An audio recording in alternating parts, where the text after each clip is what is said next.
The narrative in Philadelphia has started shifting dramatically the past 48 hours. Not only is there a new update on AJ Brown that flips the idea of a trade completely on its head, but 2 new free agent gifts were just dropped right into Howie Roseman's lap. One shoring up the secondary, and the other ensuring the Birds still attack the quarterback if worse comes to worse. Oh, and everybody's freaking out about 2 more changes inside the Birds facility that are of course being completely blown out of proportion.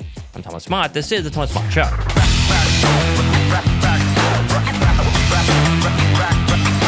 Just because certain members of the media shout the same narrative over and over and over again does not mean it's actually going to happen. In fact, we've learned in Philadelphia, when you have Howie Roseman and the calendar strikes March, you have to expect the unexpected. Sometimes he makes a big swing. Sometimes he adds an unknown name that eventually blossoms into a star.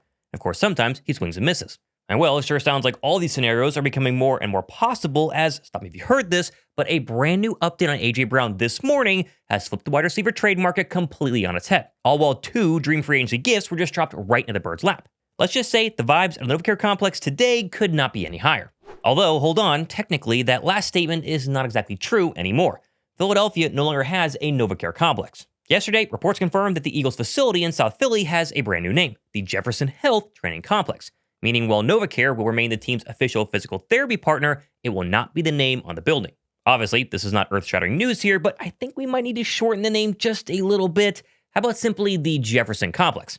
I like it. Let me know what you guys think down below. Now, practice field naming rights aside, the big news this morning out of Philadelphia and the Jefferson Complex comes via 975 The Fanatic, who had legendary Eagles reporter Derrick Gunn on, and he put an absolute torch to this whole narrative that the Birds are gearing up to trade AJ Brown. Let me emphasize, as we sit here right now talking, the Eagles want AJ Brown in an Eagles uniform in 2026. Was AJ Brown then has had the change of heart by something that has happened, or do you believe AJ Brown really didn't want to get out of town?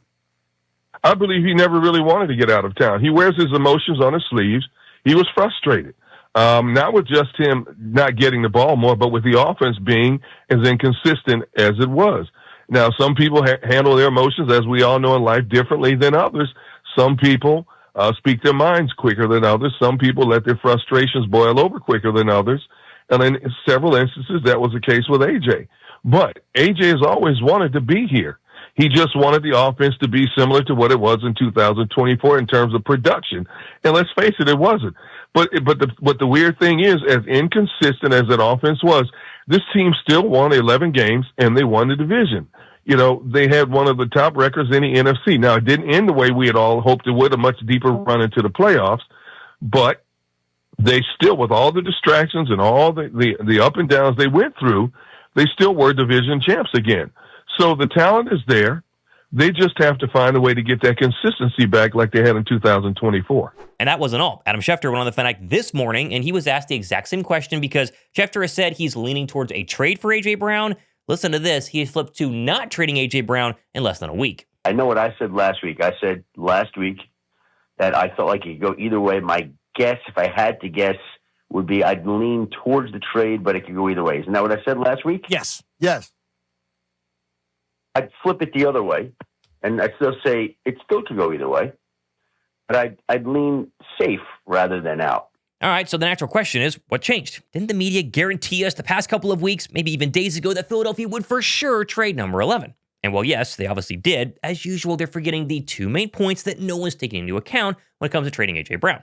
Number 1, his contract, which I won't bore you with yet again the details of how hard it is to trade him before June 1st to get draft picks, but there's a really great over-the-cap article. I'll link it down below. This explains everything that nobody else wants to talk about. But I think the main factor that all the trade AJ Brown people are completely missing is that AJ Brown this past season wasn't mad at Nick Sirianni. He doesn't hate Jalen Hurts. He hated the offense he was playing in. He didn't like Ken Batullo. He didn't like the scheme. And so Philadelphia has completely gutted that exact scheme, and now we're all supposed to be shocked that AJ Brown is currently content and happy to be a Bird? I mean, Derrick Gunn said it. AJ Brown wears his emotions on his sleeves, and it can be frustrating, but that's par for the course with a number 1 wide receiver. But I've said it all season long. Can you blame AJ Brown? Did you watch the Birds offense have zero creativity game after game after game? I think what we're finally learning is that probably after the wildcard loss to the 49ers, AJ Brown probably said internally, maybe to the Eagles, to Eagle players, who knows, I want to be out of here if nothing is going to change. And that was probably going to be the case if nothing was going to change.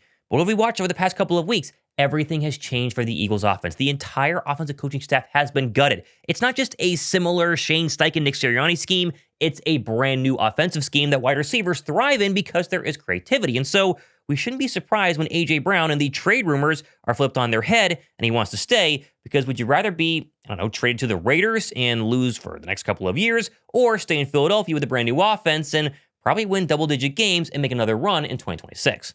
And so, no, I don't think AJ Brown is going to be traded. And while obviously it can flip, I'm sure we'll have plenty of other reports between now and June 1st of he's going to be traded, he's not going to be traded. I will say it one more time here. I'm pretty confident, not 100% sure, but pretty confident number 11 or in midnight green this coming season. And AJ Brown staying in Philadelphia means one less hole you need to fill in NFL free agency.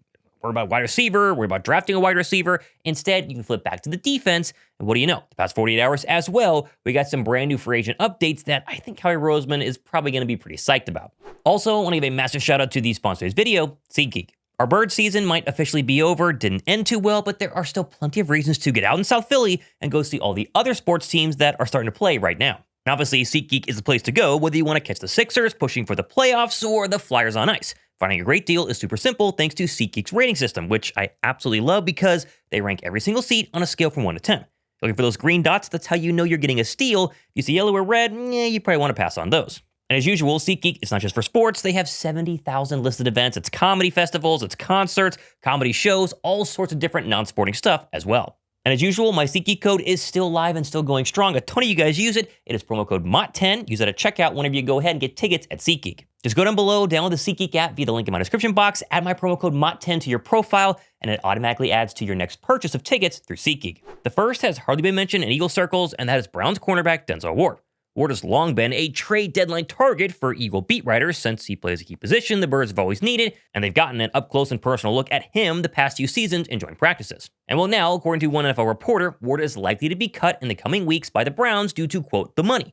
Ward carries $32.9 million in cap hit in 2026, the highest on the team outside of Deshaun Watson.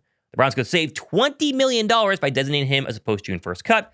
Cleveland is $2.3 million under the cap and needs heavy improvement across all areas of the roster, and it's way out of the NFC North cellar. And if Denzel Ward hits free agency, my goodness, Howie Roseman needs to take a good, long, hard look because he's still just 28 years old, and you might not know this, he has made the Pro Bowl in 3 consecutive seasons. If he didn't wear an all-brown helmet every single Sunday, I think most casual fans in the NFL would consider him one of the top 5, top 10 best cornerbacks in the league.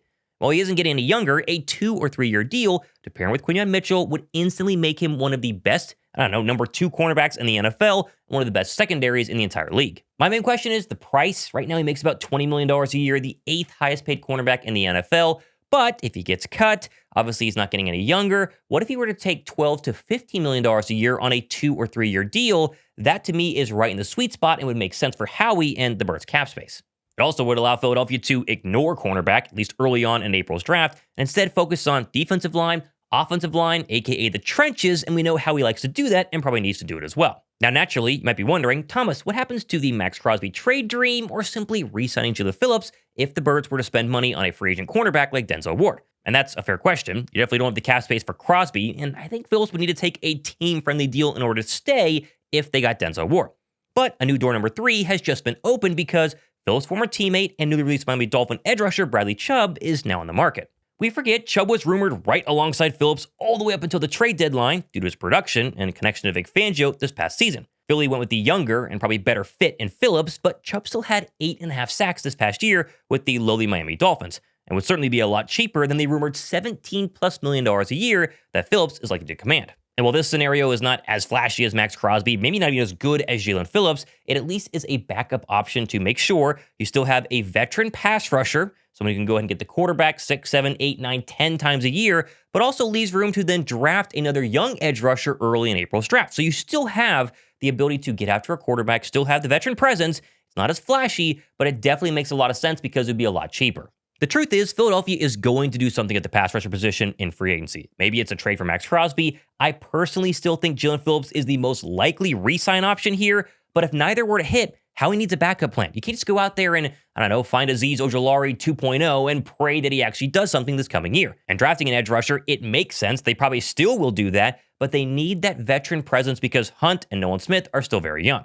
But of course, you need veteran free agent pass rushers to have backup plans, and Philadelphia didn't have that until today when Bradley Chubb was released, and Again, let me know what you guys think down below. I think it makes a lot of sense. Finally, some quick coaching staff updates the past 2 days, with first Philadelphia hiring Notre Dame strength and conditioning assistant coach Fred Hale for a similar role within the team. Honestly, no idea if Hale's going to be good or not, but hey, a new voice in the weight room has officially arrived in Philadelphia. The more controversial coaching hire was actually an internal promotion, as passing game coordinator Parks Frazier from 2024 is the Birds' brand new quarterback coach, meaning Scott Loeffler is officially out. And a lot of fans on Twitter gave this move a ton of hate the past 48 hours because Parks Frazier was a passing game coordinator and an offense that couldn't throw the football. I think we're forgetting a couple of main points here, mainly that Parks Frazier, hired this past year from Shane Steichen's staff, was at the time considered one of the bright young offensive minds in the entire NFL. I see this as a nothing burger because the main truth with the Birds offense is that Sean Mannion is going to be the real quarterback coach for this offense. He's the one steering the ship. Just like how Frazier last season cannot be blamed when Nick Sirianni and Ken Petula were the ones steering that ship as well. My only hope is that Frazier and Hurts have a strong relationship because it sure seemed like Jalen liked Scott Loeffler and now he's gone. Although as usual, I highly doubt Philadelphia would insert someone into Jalen's ear who Jalen hated, but I guess time will tell. I will keep saying this until the season actually begins. We have no idea how any of these brand new coaching additions are going to look, perform, or help these players grow. We truly don't know if Parks Frazier was a problem this past season or if it was all Ken Petula or Nick Sirianni or Jalen Hurts. We don't know. And so, instead of running to Twitter and saying, Parks Frazier, it's Ken Petula 2.0, I'm going to sit back and trust that we got the brand new offense in Sean Mannion, and he will make sure that Parks Frazier does his job as the quarterback coach for Jalen Hurts. Now, of course, plenty more stuff happening in the next couple of days and weeks, including more giveaways, although I know people were hoping that the original winner, Tony of the Big Dumb signed card, would not claim it. He did yesterday. I shipped it yesterday, and so it's gone, but I have more giveaways happening later on, hopefully this week or next week, so stay tuned. And no Thursday link, no live show tomorrow night because Josh Davis is traveling on vacation. We'll take the night off, but we'll be back the following week, and so we'll see. We inch closer and closer to NFL free agency. I'm pumped. Hopefully you guys are as well. I'm Thomas Mott. This has been the Thomas Mott Show.